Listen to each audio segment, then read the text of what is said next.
Hoy vamos a empezar a ver lo que es tuberías y ecuación de continuidad, es lo que vamos a ver el día de hoy.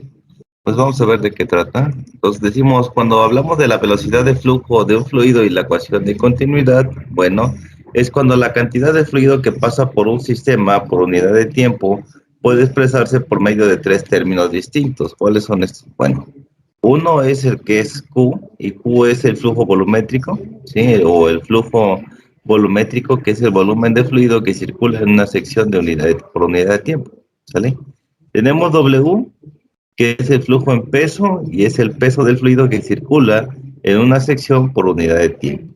M mayúscula, que la vamos a llamar que es el flujo másico, es la masa de fluido que circula en una sección por unidad de tiempo. Entonces tenemos tres diferentes. Comúnmente nosotros vamos a estar usando lo que es Q, el flujo volumétrico, pero en algunos casos también se estará usando el flujo en peso, ¿sí? Como W.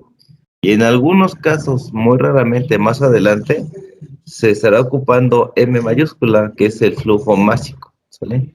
Solamente en algunos casos. Por lo general, siempre vamos a estar usando el flujo volumétrico, mejor conocido como el caudal. El flujo volumétrico es el más importante de los tres y se calcula con la siguiente ecuación.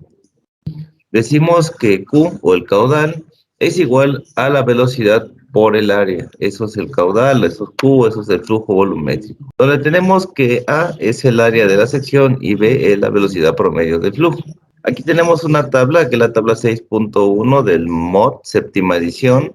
Dice que aquí me representa la rapidez de flujo y las definiciones y unidades. Tenemos otra vez las mismas. Q, rapidez de flujo en volumen, se define como Q es igual a velocidad por área.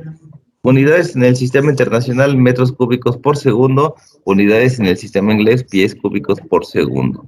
Tenemos el siguiente, que es la rapidez de flujo de peso, que es W, que va a ser igual a el peso específico de la sustancia por el caudal, que va a tener unidades de Newton por segundo, y en el sistema inglés libras por segundo.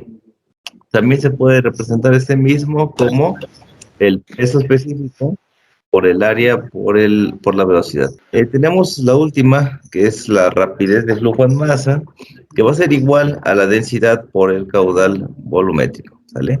Va a tener unidades de kilogramo por segundo en el sistema internacional, y en el sistema inglés va a tener unidades de slugs por segundo, ¿sale? Otra forma de representarla también es el flujo en masa es igual a la densidad por el área por la velocidad promedio del flujo. Tenemos entonces flujo en peso. El flujo en peso se relaciona con el caudal o el flujo volumétrico por medio de la siguiente ecuación. El flujo en peso va a ser igual al peso específico por el caudal, que es lo mismo, peso específico por el área por la velocidad. Y ya decíamos, tiene unidades de Newton por segundo. El flujo másico lo veíamos también en la tablita. Vemos que el flujo másico se relaciona con el caudal como flujo másico es igual a la densidad por el flujo volumétrico y tiene unidades de kilogramo por segundo. Entonces, debido a que los metros cúbicos por segundo y los pies cúbicos por segundo son flujos enormes, es frecuente que se maneje otras unidades como litros por minuto, metros cúbicos por hora y galones por minuto. Entonces, hay dos maneras de representar galones por minuto. Eso lo van a ver ustedes en la literatura. Puede ponerse como gal por minuto o GPM. Esto y esto quiere decir galones por minuto, ¿sale? Pues vamos a algunos factores de conversión que vamos a estar utilizando a lo largo del curso de flujo de fluidos. Yo les sugiero que los que vamos a ver a continuación los anoten, porque de repente vamos a estar diciendo, vamos a transformar de esto a esto con la siguiente ecuación. Entonces vamos a ver.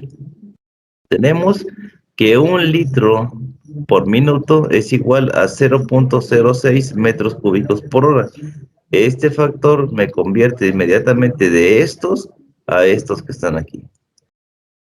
Tenemos que 1 metro cúbico por segundo va a ser igual a 60,000 litros por minuto, ¿vale? Tenemos también que 1 galón por minuto va a ser igual a 3.785 litros por minuto. 1 galón por minuto también va a ser igual a 0.2271 metros cúbicos por hora. Y finalmente vamos a tener lo siguiente. Un pie cúbico por segundo va a ser igual a 449 galones por minuto. Esta, si no mal recuerdo, es la que más vamos a estar ocupando a lo largo del curso, ¿sí? Pies cúbicos por segundo es igual a 449 galones por minuto. Si yo quiero pasar de esta a esta, pues simplemente esta de aquí va a pasar dividiendo, ¿vale? Y así lo mismo. Entonces yo notaría estas 5 ecuaciones por ahí en mi formulario para los problemas que se vienen a continuación en el tema. Entonces, en la tabla siguiente, se enlistan las tasas comunes de flujo volumétrico para distintas clases del sistema. Entonces tenemos aquí, rapidez de flujo volumétrico o de flujo de volumen típica para diversos tipos de sistemas. Tenemos bombas recíprocas, fluidos pesados y lodo. Tenemos una rapidez de flujo de 0.9 a 7.5.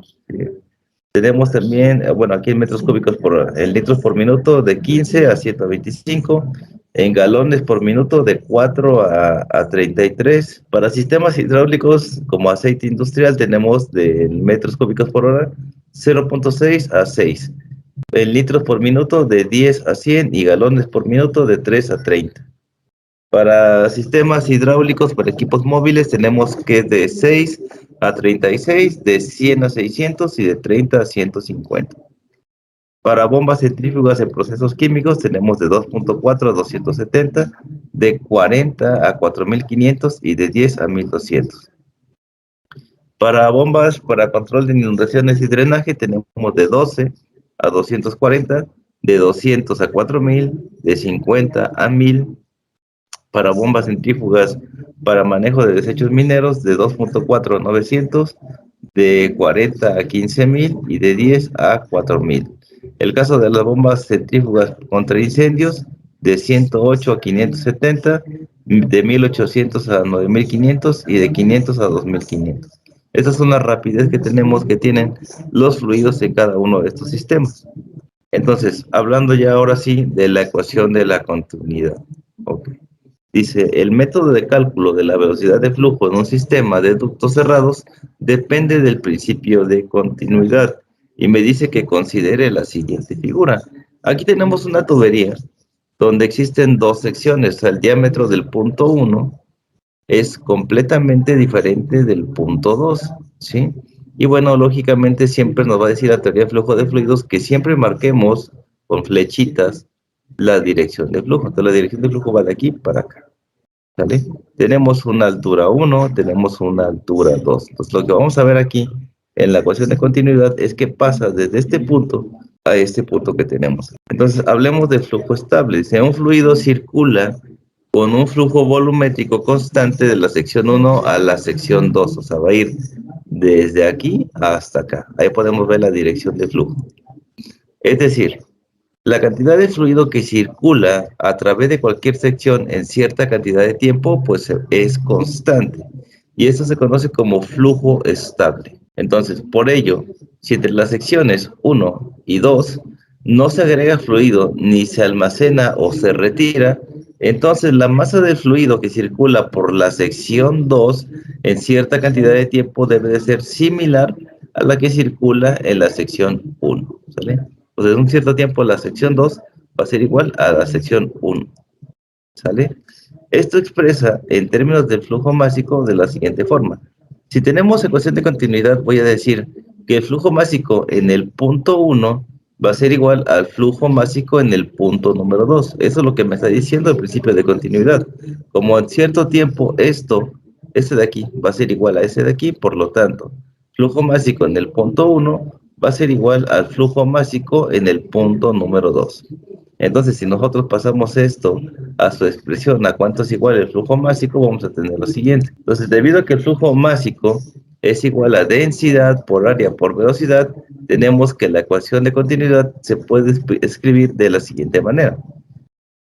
Densidad, perdón, en el primero, área en el primer punto y velocidad en el primer punto va a ser igual a la densidad en el segundo punto por el área en el segundo punto por la velocidad en el punto número 2. Se utiliza para relacionar la densidad de fluido el área de flujo y la velocidad de este en dos secciones del sistema donde existe flujo estable. Entonces, por lo general, como tenemos una tubería de este tipo, podemos ver que aquí solamente puede haber una sola sustancia. Entonces, si hay una sola sustancia, digamos agua, entonces si esto es agua, lo que está pasando alrededor del tubo, pues la densidad del agua aquí y aquí va a ser exactamente la misma. Entonces, como esta y esta van a ser iguales, pues simplemente en cualquier momento, si yo despejo esta para acá o esta para acá, voy a tener un valor entre un valor que es el mismo y esto prácticamente va a ser uno, por lo cual, pues la parte de la densidad se descarta, ¿sí? Siempre y cuando sea el mismo fluido, que siempre va a ser el caso, siempre es el mismo fluido alrededor de esa tubería. Entonces, es válido para todos los fluidos, ya sean gases o líquidos. Ok, muy bien. La ecuación de continuidad es válida tanto para gases y para líquidos. Hablemos entonces ahora de la ecuación para líquidos. Tenemos lo mismo, dice, si el fluido en el tubo de la figura es un líquido incompresible, entonces los términos densidad en el punto 1 y densidad en el punto 2 de la ecuación anterior son iguales, lo que les comentaba, ¿sí? Así la ecuación se convierte en lo siguiente. Área 1 por velocidad 1, área 2 por velocidad 2, que es lo mismo decir que el caudal es igual a área por velocidad, por lo tanto tendría Q1 es igual a Q2. Ahí está. Q1 es igual a Q2. ¿Por qué? Por definición sabemos que Q es igual a área por velocidad. Por lo tanto, el caudal en el punto 1 va a ser igual al caudal en el punto número 2. Nótese que estoy hablando de este punto y de este punto, no de este punto y este punto, porque aquí lo que va a pasar es que tengo un aumento de temperatura. Como la sección se hace más grande, la velocidad va a reducirse. Entonces, ojo aquí. En las secciones más grandes, la velocidad tiende a reducirse, ¿sí? Entonces, la velocidad aquí y la velocidad acá no es la misma. Y por lo que podemos ver, el área aquí y el área acá no es la misma. Mientras se trate del mismo flujo, pues la densidad aquí y la densidad aquí es exactamente la misma y volvemos a la misma ecuación. Q1 es igual a Q2.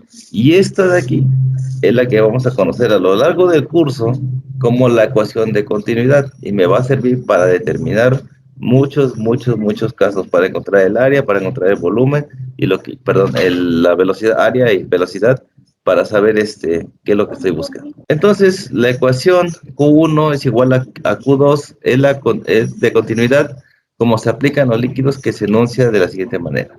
Para un flujo estable, el flujo volumétrico es el mismo en cualquier sección. También se emplea que para gases a velocidad baja, es decir, a menos de 100 metros por segundo como mínimo de margen de error. No es lo mismo la velocidad de esta sección que la velocidad de esa sección. No es lo mismo el área en esta sección que el área en esta sección. La densidad aquí y aquí, siempre y cuando el flujo sea incomprensible y el mismo a lo largo de la tubería, pues va a ser lo mismo. ¿Sale? Entonces, por lo general, no vamos a necesitar nada más. Entonces, prácticamente aquí estamos viendo todo lo que necesitamos. Tenemos volumen 1, volumen 2, Z1, Z2 son las diferentes alturas, el punto 1 y el punto 2. Entonces tenemos un ejemplo, dice en la figura, los diámetros interiores del ducto en las secciones 1 y 2 son 50 milímetros y 100 milímetros respectivamente. En la sección 1 fluye agua a 70 grados Celsius con velocidad promedio de 8 metros por segundo. Calcule lo siguiente. La velocidad en la sección 2, o la velocidad del punto 2, el flujo volumétrico, el flujo en peso y el flujo másico. Me pide calcular todo esto de la siguiente figura. Me está dando dos valores bien importantes. Me está dando los diámetros en este punto y en este punto. El diámetro en el primero son 50 milímetros. El diámetro en el segundo son 100 milímetros. Ahí está. Ya tengo, con eso es más que suficiente. Pues lo que tengo que hacer aquí es calcular el área con el diámetro. Si no me recuerdo de sus clases de álgebra, para sacar el área de un cilindro área es igual a pi por diámetro al cuadrado entre 4. Esa sería mi ecuación. Entonces vamos a resolver este problema. Entonces, de las ecuaciones tenemos Q1 es igual a Q2, o sea, área en el punto 1 por velocidad en el punto 1 es igual al área 2 por la velocidad en 2. Me pide calcular la velocidad en 2. Entonces, para calcular la velocidad en 2, despejo el área aquí y esta que está multiplicando pasa para acá dividiendo. Por lo tanto, la velocidad en 2 va a ser igual al área 1 por la velocidad 1 entre el área 2. Eso sería la velocidad en el punto 2. Me da también la velocidad en la sección 1. La velocidad en la sección 1 es igual a 8 metros por segundo. Ahí está. Entonces les decía yo, el área para una sección tubular, una sección, un cilindro, es pi por diámetro al cuadrado entre 4. Entonces, para el área 1, pi por el diámetro 1 al cuadrado dividido entre 4. Para el área 2, pi por el diámetro 2 elevado al cuadrado entre 4. Ahí está, para el área 1 y para el área 2. Entonces, sustituyendo los valores, vamos a tener pi por el diámetro 1, que son 50 milímetros al cuadrado entre 4. Esto me va a dar 1963.49 milímetros cuadrados. Eso sería el área 1, ¿sí? Ojo aquí, estoy manejando milímetros cuadrados, aunque mi recomendación es convertir esto inmediatamente a metros. Aquí sería 0.050, ¿vale? Para que me dé el área en metros y no en milímetros cuadrados. Pero bueno, en este caso, como voy a cancelar unidades, no pasa nada. Tengo el área 2 va a ser igual a pi por el diámetro 2 al cuadrado entre 4 y voy a tener 7.853.98 milímetros cuadrados. Entonces tengo área 1 y área 2.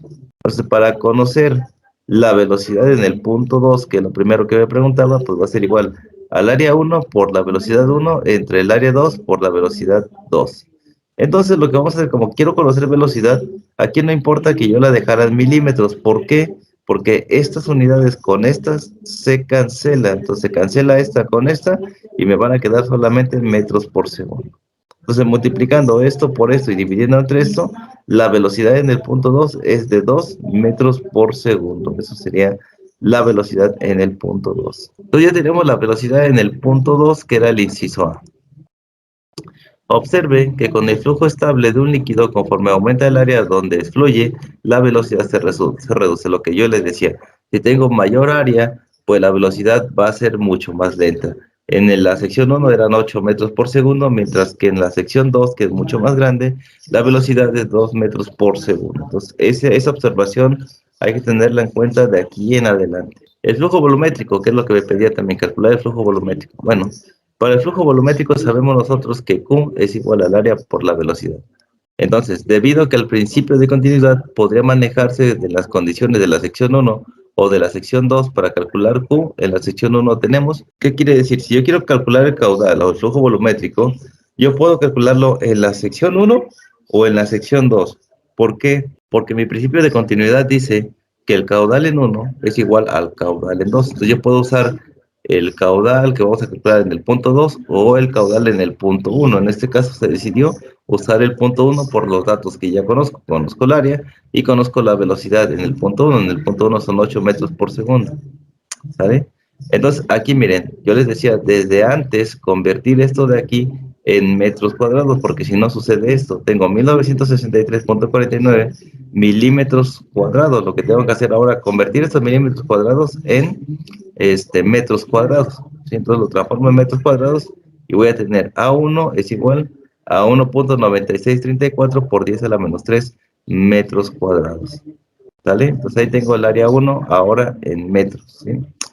Entonces, sé que la velocidad es 8 metros por segundo. ¿Sí? Entonces decía yo, el área 1 en metros cuadrados por 8 metros por segundo. Esto va a ser igual a 0.0157 metros cúbicos por segundo. Ve las unidades, metro cuadrado por metro, metro cúbico. Y ahí está, tenemos el caudal. Ahora me pedían calcular el flujo en peso. El flujo en peso, otra vez tomo de la tabla, flujo en peso, W es igual al peso específico por el caudal. En este caso, podría ser W es igual al peso específico por el área por la velocidad. Entonces tenemos que W es igual al peso específico por el caudal. Ya tengo el caudal, es este que está aquí, ¿sale? Y de mi tabla, los apéndices A1, A2 o B1, B2, ahí ustedes chequenlo.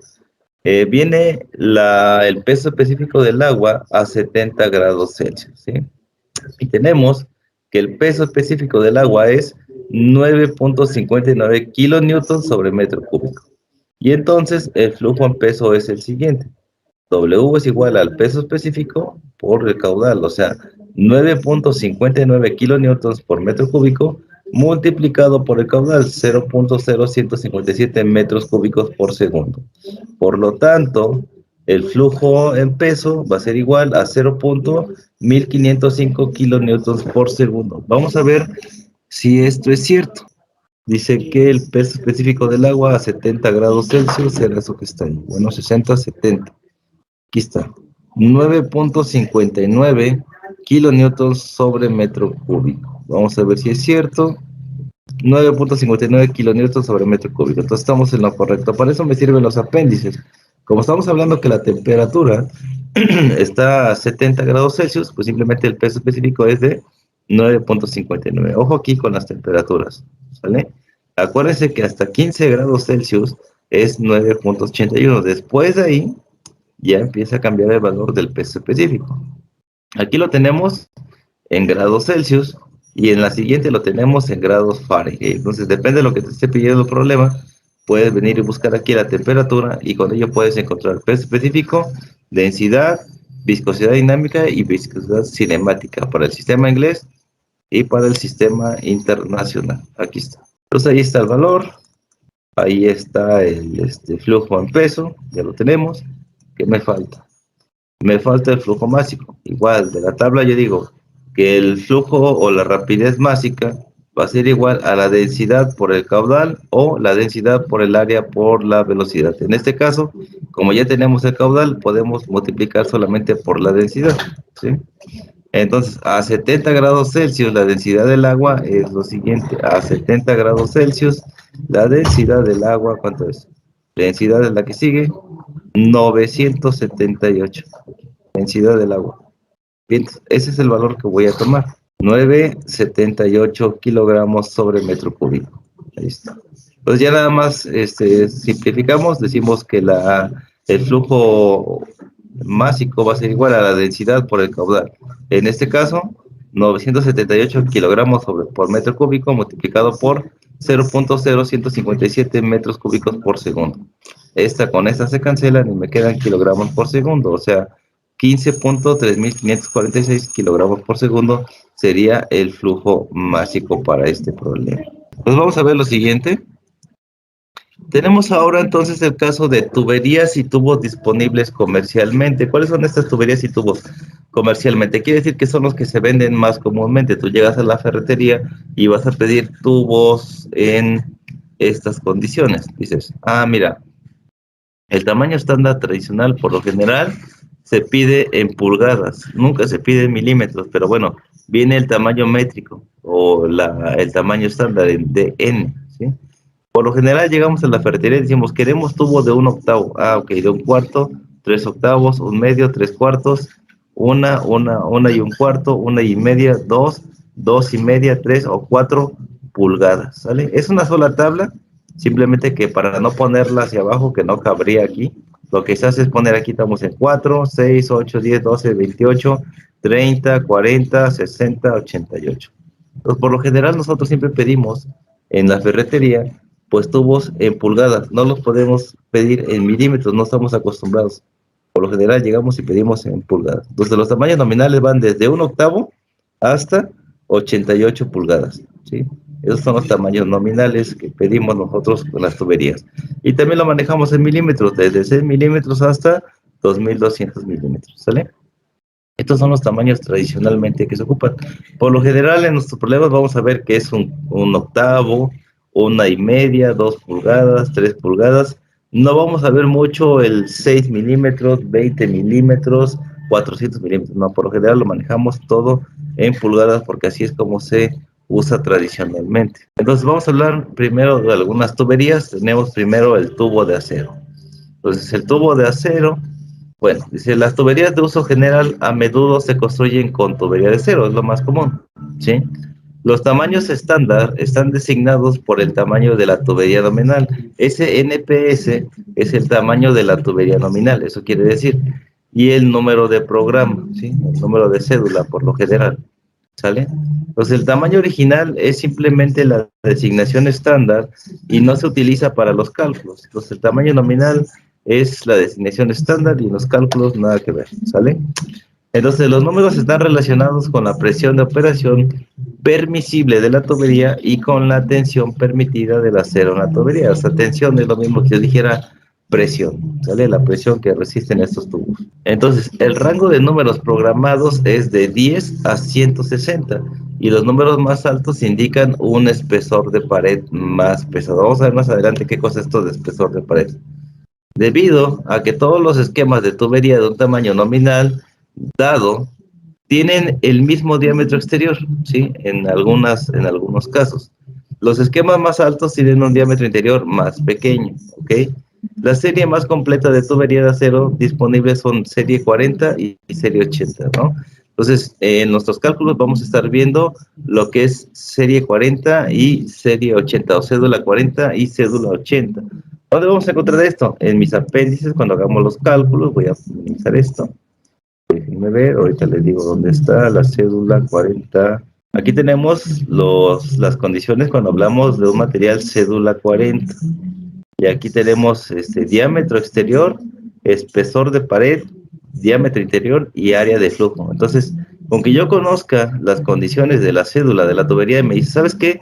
Tengo una tubería de 3/8 cédula 40. Y en mis cálculos me piden conocer el área en el sistema inglés y en el sistema internacional. Entonces me voy acá, selecciono toda esta parte de aquí y digo, pues ya no tengo que hacer cálculos, ya me dijeron que es cédula 40 de 3/8. ¿Cuánto es el área? Si está en el sistema inglés, vamos a tener 0.00133. Si está en el sistema internacional, 1.236 por 10 a la menos 4 metros cuadrados. Entonces ya más vendría mi apéndice y de mi apéndice saco los valores. Ya no tengo que estar sacando el área con la velocidad y nada por el estilo. Simplemente vengo acá y tomo el dato, ¿sí? Y si no, pues puedo tomar el diámetro. El diámetro también me lo da en pulgadas y en milímetros. El espesor de pared en pulgadas y en milímetros. El diámetro exterior en pulgadas, pies y milímetros. Y el área en pies y metros. Ahí está.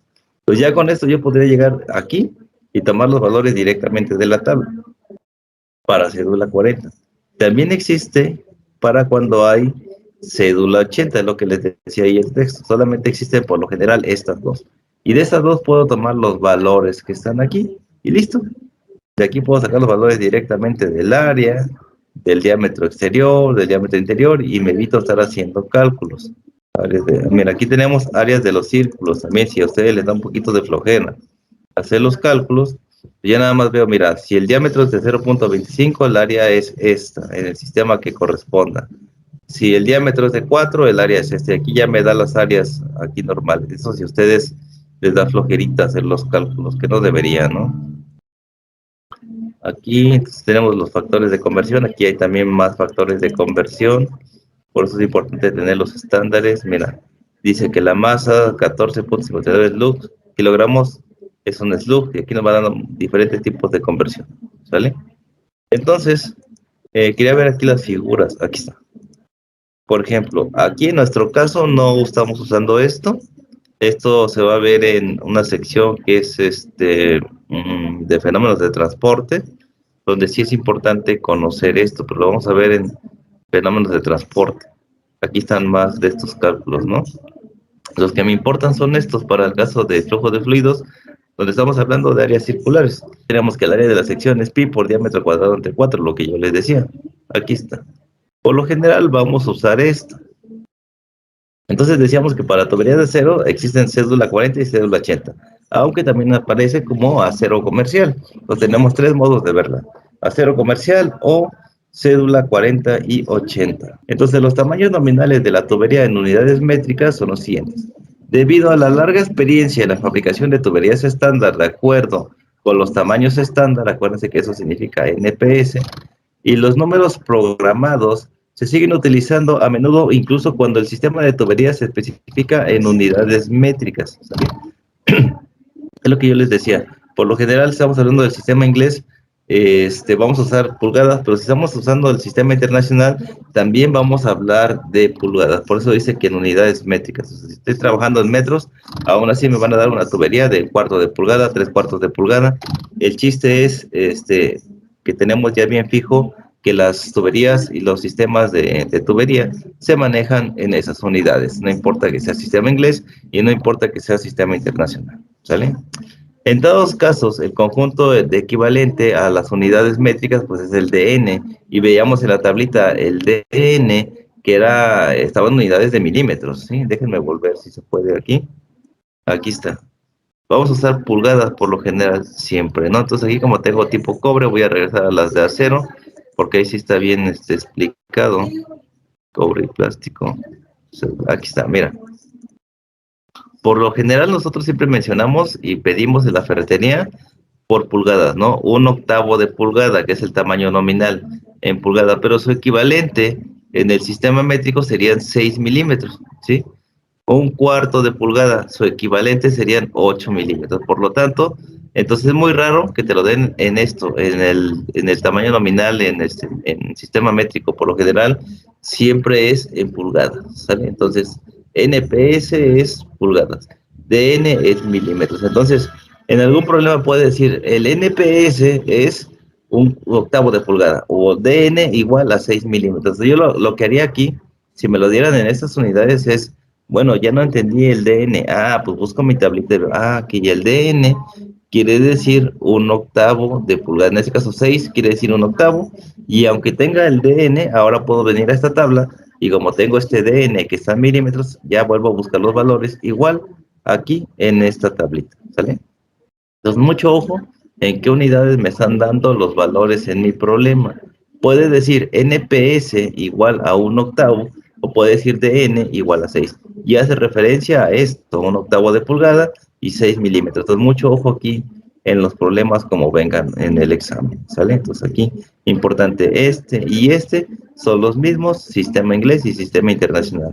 Pero por lo general, en el problema, sea sistema inglés o sea sistema internacional, siempre nos lo van a dar casi en pulgadas. Entonces, bueno, esto lo marca pues la norma ISO, ya saben, siempre nos regimos por normas ISO. ¿Vale? Entonces el símbolo DN se utiliza para designar diámetro nominal, eso quiere decir, DN es diámetro nominal, acuerden que se está en sus siglas en inglés, nominal o diámetro nominal, ¿sale? Entonces es aquí diámetro nominal, es lo que quiere decir DN, ¿sale? Y esos son los tamaños estándar, ¿sale? Entonces ahí está. Entonces, del apéndice F, ya lo vimos hace un ratito, muestra la designación de N junto con la designación NPS, ¿sí? Por ejemplo, un tubo de acero de cédula 40 de N 50 milímetros, esto hay que ver cuánto vale en pulgadas, tiene las mismas dimensiones que un tubo de acero cédula 40 de 2 pulgadas. Entonces dice que 50 milímetros son 2 pulgadas, vamos a ver. 50 mililitros, sí, exactamente 50 milímetros van a ser 2 pulgadas. Ahí está.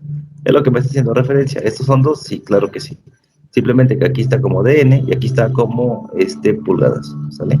Eso es lo que me decía. Es un ejemplo muy soso, pero bueno, es nada más para aclarar que esto y esto es exactamente lo mismo. Aquí es DN y aquí es NPS. Aquí está. Tenemos también el cubo de cobre, el tubo de cobre. Pues tenemos el tubo de cobre y nos dice que la Asociación de Desarrollo del Cobre, la CDA, desarrolla estándares para tubos de cobre fabricados para los tamaños de unidades habituales de los Estados Unidos. Se ofrecen 6 tipos de tubos de cobre CDA, que es aquí, Asociación de Desarrollo de Cobre, o CDA. Y la elección de cuál usar depende de la aplicación, teniendo en cuenta el entorno, la presión de flujo y las propiedades del fluido. Entonces, vamos a describir estas brevemente, ¿sale? Los que son de usos típicos. Entonces tenemos tubería de cobre tipo K, que se utiliza para el servicio de agua, petróleo, gas natural y aire comprimido. Ese es el tubo de cobre tipo K. También existe el tubo de cobre tipo L, que es similar al tipo K, pero con un espesor de pared mucho más pequeño. Entonces va a servir para lo mismo, pero el espesor de pared de es mucho más pequeño. Tenemos el tipo M, que son similares a los tipos K y L, pero con espesores de pared todavía más pequeños, ¿sí? Se prefiere para la mayoría de los servicios de agua y aplicaciones de calefacción a presiones moderadas, ¿sale? Entonces tenemos tres, uno, tipo K, tipo L y tipo M. Vamos a tener otro más, que es el tipo DW, que son para uso de drenajes, desperdicio, ventilación en sistemas de plomería, ¿sale? Perdón, para ventilación y aquí hay una coma, y en sistemas de plomería, ¿sale? Tenemos el tipo ACR, que es para aire acondicionado, refrigeración, gas natural, gas licuado de petróleo, el famoso LP, y aire comprimido, ¿sale? Para eso se ocupan todo este tipo de tuberías. Y tenemos también un apéndice que nos hace referencia solo a la tubería de cobre. Tenemos otro que es tipo Oximet. Se utiliza para la distribución de oxígeno o gases médicos, aire comprimido y aplicaciones de vacío, ¿sale? Está disponible en tamaños similares a los tipos K y L, pero con un procesamiento especial para una mayor limpieza, ¿sí? Este de aquí. Entonces, las tuberías de cobre están disponibles en estado suave, recocido o estirado, ¿sí? Entonces, hay tres maneras de pedir el tubo de cobre: suave, recocido o estirado, ¿sale? Entonces, el tubo estirado es más rígido y resistente, mantiene una forma recta y puede soportar presiones muy altas, ¿sale? Los tubos recocidos son más fáciles de formar en bobinas y otras formas especiales. Los tamaños nominales o estándar para los tipos K, L, M y DW son todos de 1/8 de pulgada menos del diámetro exterior real. 1/8 menos del diámetro exterior real. No son de 1/8 de pulgada, son 1/8 de pulgada menos del diámetro exterior real. Los espesores de pared son diferentes para cada tipo, por lo que el diámetro interior y las áreas de flujo varían. En sistemas de dimensiones es a veces referido como tamaños de tubo de cobre CTS, ¿sale? El tamaño nominal de la tubería tipo ACR es igual al diámetro exterior, ¿sí? La tubería de cobre también está disponible para dimensiones métricas en el sistema internacional conveniente, ¿sí?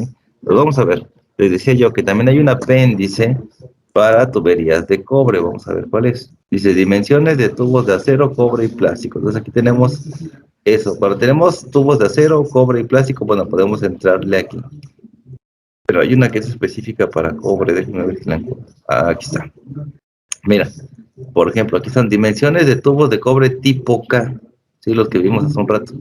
Y entonces, si mi problema me dice, tengo un tubo de cobre tipo K, pues voy a venir a esta tabla y de aquí voy a sacar pues, los valores del área, del diámetro, del espesor de pared o del diámetro exterior de esta tabla directamente. Entonces, aquí tenemos la tabla para los que son tipo K y la que vimos hace un momento cuando son de cobre o acero o plástico que estábamos manejando, ¿vale? Entonces, ahí están. Así es como se manejan aproximadamente, pues, sus apéndices, ¿no? Aquí tenemos para tubos de acero, cobre y plástico. Con constante de plástico voy a venir para acá y voy a sacar los valores igual. Entonces ya vimos que vamos a estar ocupando una serie de apéndices para poder resolver nuestros problemas. Tenemos otro que es el de hierro dúctil. Tenemos tubos de hierro dúctil. Dice, es frecuente que las líneas para agua, gas y drenaje están hechas de tubo de fierro dúctil o de hierro dúctil, debido a la relativa resistencia, ductibilidad y facilidad de manejo de ese material, ¿sale? Entonces, en muchas aplicaciones han reemplazado al hierro fundido, ¿sale? En algunas, no en todas. Entonces, junto con los tubos se suministran accesorios estándar para hacer una instalación conveniente en la superficie o en el subsuelo, ¿sale? Se dispone de varias clases de tubería de hierro dúctil para uso en sistemas con un rango de presión. Tenemos también las tuberías de plástico. Aquí es como las ven, es una tubería de plástico. Hay diferentes, pero aquí nada más está demostrativa una de ellas. ¿Sí? Hay muchas tuberías de plástico. Entonces, tuberías y tubos de plástico. Utilizamos tuberías y tubos de plástico en una variedad muy amplia de aplicaciones donde vienen ventajas por su peso ligero, facilidad de instalación, resistencia a la corrosión y a los productos químicos y características de flujo muy buenas. Por ejemplo, tenemos la distribución de agua y gas, drenaje y aguas residuales, producción de petróleo y gas, irrigación, minería y muchas aplicaciones industriales. Entonces también utilizamos variedades de plástico. Ya saben, han escuchado muchas variedades de plástico ustedes a lo largo de su vida. Tenemos el polietileno, que se designa como PE, el polietileno trenzado, que es el famoso PEX, la podiamida, que es el PA, el polipropileno, que nada más lo manejamos como P, el cloruro de polivinilo, que es el PVC, es el que más comúnmente conocemos nosotros, es cloruro de polivinilo. Quien no sabía qué significaba ese famoso PVC, eso significa cloruro de polivinilo. Ese es el famoso PVC. También tenemos cloruro de polivinilo clorado, que es el CPVC, el polivinilo fluorado, que es el PVDF, y el vinilo y el famoso nylon. El nylon casi nunca puede faltar, siempre lo encontramos en sus diferentes formas. Bueno, por mi parte es todo.